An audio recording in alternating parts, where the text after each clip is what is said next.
Second video of chapter 4 material metals and non metals of class 8th of science। हम chemical properties पढ़ रहे थे metals और non metals की। हमने रिएक्शन विद ऑक्सीजन पढ़ लिया प्रीवियस वीडियो में। नेक्स्ट है हमारे पास reaction with water. Now let's see how metals and non metals react with water. देखो, जो सोडियम मेटल है वो बहुत ज़्यादा रिएक्टिव होता है। It reacts vigorously with oxygen and water. Sodium metal जब बहुत ज़्यादा रिएक्टिव होता है और ये ऑक्सीजन और वाटर के साथ बहुत ज़्यादा विगोरसली रिएक्ट करते हैं।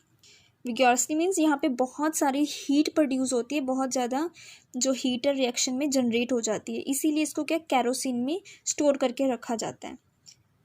जैसे सोडियम विगोरसली रिएक्ट करता है वाटर के साथ, ऐसे कुछ और मेटल्स हैं जो कि मीन्स स्लोली रिएक्ट करते हैं वाटर के साथ। जैसे इन्होंने एग्जांपल दिए आयरन। तो अगर पूछा जाए कि कौन सा मेटल है जो विगोरसली रिएक्ट करता है, तो वो कौन सा हो गया? सोडियम हो गया, जो कि विगोरसली रिएक्ट करता है वाटर के साथ। एंड जो स्लोली रिएक्ट करता है वो कौन सा हो गया? आयरन हो गया। जो नॉन मेटल्स हैं वो जनरली रिएक्ट नहीं करते हैं वाटर के साथ, ऑक्सीजन के साथ तो उनकी रिएक्शंस थी, हमने देखी थी एयर के साथ रिएक्शन। लेकिन जो नॉन मेटल्स हैं वो वाटर के साथ नहीं रिएक्ट करते हैं। इसीलिए जो नॉन मेटल्स हैं उनको हम वाटर में स्टोर करके रख सकते हैं, बिकॉज वो क्या है, वाटर के साथ रिएक्ट ही नहीं करते। जैसे हमारा जो फॉस्फोरस है वो बहुत ही रिएक्टिव नॉन मेटल है।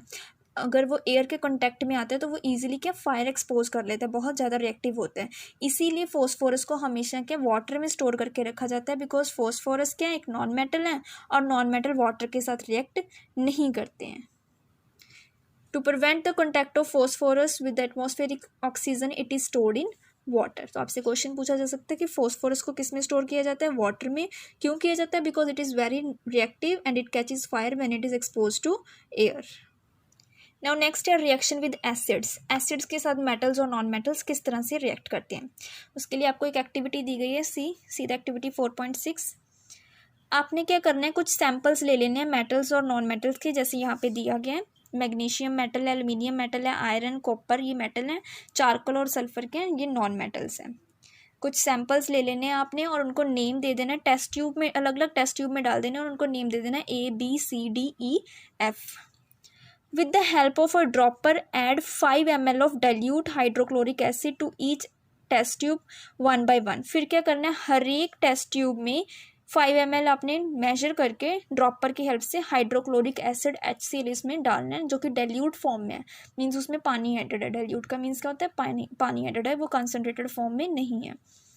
जब आप इनको इसके अंदर आप HCl डालते हो, अगर आपको कोई रिएक्शन नहीं दिखाई देती है तो आप क्या इनको हल्का सा गर्म करके देख सकते हो, तो फिर उसके बाद आपको कुछ ना कुछ रिएक्शन दिखाई देगी।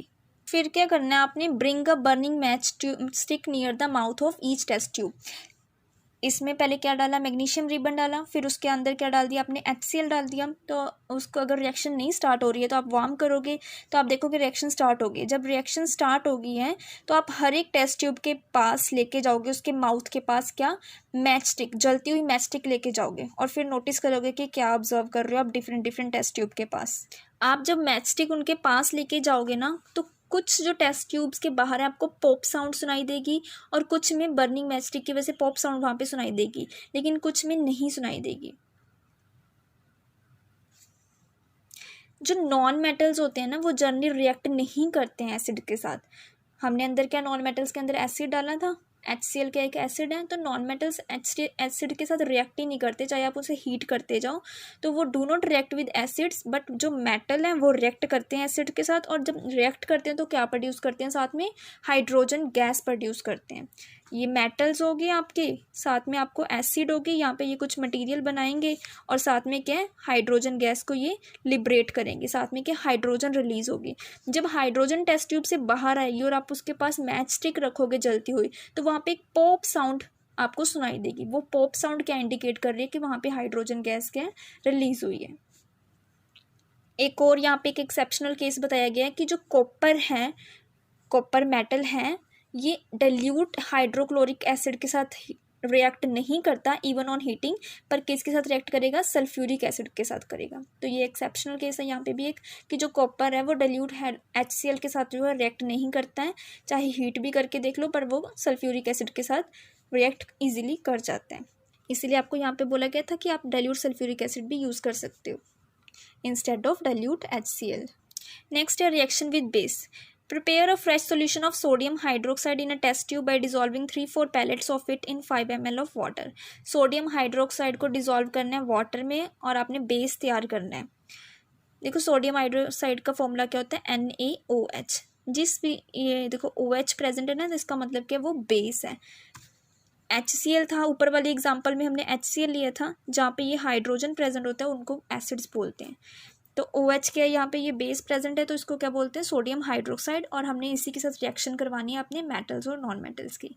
अब क्या किया है, सबसे पहले क्या किया उन्होंने, एल्युमिनियम फॉयल है उस सोल्यूशन के अंदर ऐड कर दिया है, और फिर से दोबारा से क्या बर्निंग मैस्टिक को माउथ के पास लेके जाओगे। मेटल्स जो क्या करेंगे, फिर क्या होगा, जैसे ही वो सोडियम हाइड्रोक्साइड के साथ रिएक्ट करेगा तो वहाँ पर भी वो क्या हाइड्रोजन गैस लिबरेट करेगा, और जैसे ही आप मैस्टिक उसकी जो टेस्ट ट्यूब के पास लेके जाओगे वहाँ पे आपको पॉप साउंड सुनाई देगी। लेकिन जो रिएक्शंस हैं नॉन मेटल्स की विद बेसिस वो कम्प्लेक्स होती हैं बहुत ज़्यादा। तो metal react with sodium hydroxide to produce hydrogen gas and you listen the pop sound when you bring the matchstick near the mouth of the test tube, and the reaction of the non metals with bases are complex one. Next है हमारे पास displacement reactions. Displacement का मतलब है कि एक metal को दूसरे metal reaction में से अपनी जगह से हटा दे, डिस्प्लेस कर दे।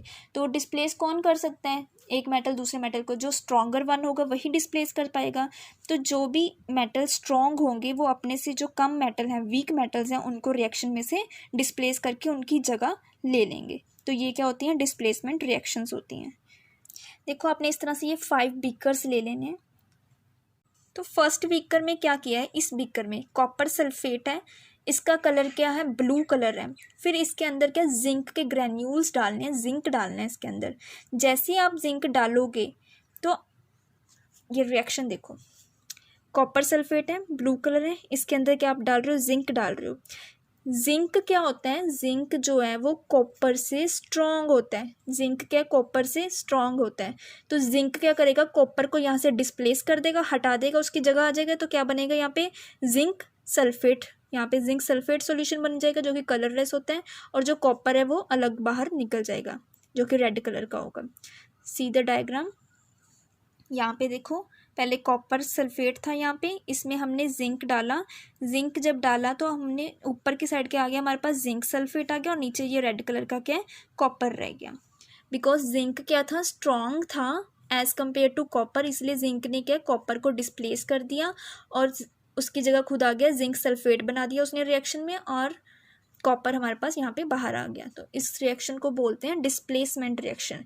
जो स्ट्रॉन्ग वन होता है वो क्या है, वीक वाले को डिस्प्लेस कर देता है रिएक्शन से। उन रिएक्शंस को क्या बोलते हैं, डिस्प्लेसमेंट रिएक्शंस बोलते हैं। नेक्स्ट रिएक्शन में क्या देखो, कॉपर सल्फेट है, अब इसके अंदर आयरन की नेल डाली। आयरन ने क्या किया, आयरन स्ट्रॉन्ग होती है as compare to copper. Iron क्या स्ट्रॉन्ग है कॉपर से, तो आयरन कॉपर को डिस्प्लेस कर देगी, उसकी जगह क्या बना लेगी, आयरन सल्फेट, और कॉपर के नीचे की तरफ रह जाएगा। फिर जो आप सी वाले में देखोगे, सी में क्या था, जिंक सल्फेट था, और उसके अंदर क्या डाल रहे हैं, कॉपर। कॉपर की टर्निंग्स डाल रहे हैं, लेकिन जो कॉपर है वो जिंक से स्ट्रॉन्ग नहीं है। कॉपर क्या है, हमने फर्स्ट वाली में देखा ना कि जिंक स्ट्रॉन्ग है एज कम्पेयर टू कॉपर। तो यहाँ पे कॉपर क्या है, यहाँ पे इसको डिस्प्लेस नहीं कर पाएगा, तो यहाँ पे कोई भी रिएक्शन नहीं दिखेगी, हमें कोई भी चेंजेस नहीं दिखाई देंगी। ये देखो यहाँ पे कॉपर साइड में पड़ा है उसकी टर्निंग्स, और ये zinc sulphate solution as it is पड़ा है जैसे यहाँ पे पहले था, तो यहाँ पे कोई चेंजेस नहीं होंगी। नेक्स्ट है हमारे पास आयरन सल्फेट। नेक्स्ट सॉल्यूशन क्या था हमारे पास बीकर डी में, iron sulphate FeSO4।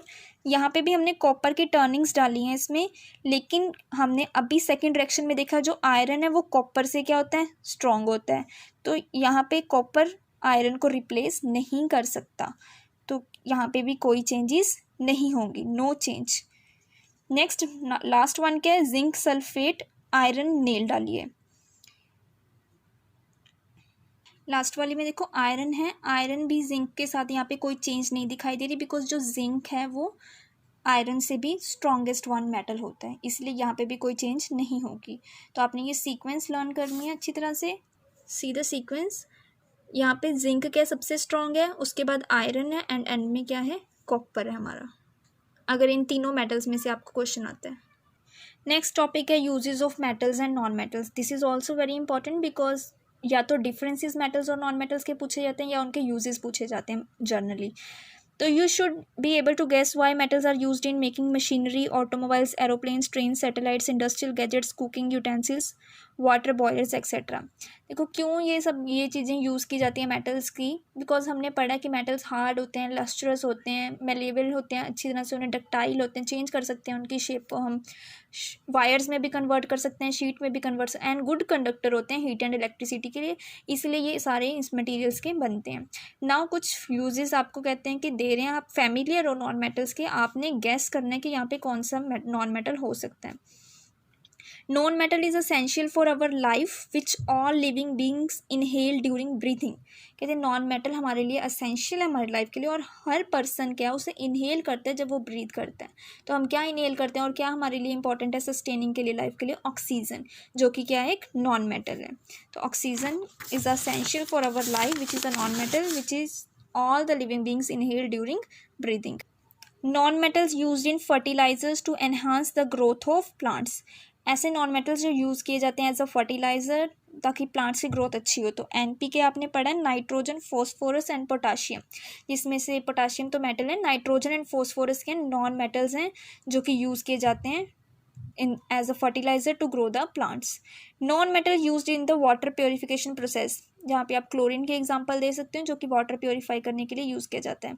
Non metal used in the purple coloured solution which is applied on the wounds as an antiseptic, तो एंटीसेप्टिक पर्पस के लिए यूज़ किया जाता है, आयोडीन कह सकते हैं हम। नॉन मेटल यूज्ड इन क्रैकर्स, सल्फर, तो सल्फर नॉन मेटल है जो कि क्रैकर में यूज़ होते हैं। आप और भी अपने जो डेली लाइफ के एक्सपीरियंस से मेटल्स और नॉन मेटल्स के यूजेस हैं वो लिख सकते हैं। So with this your chapter is complete.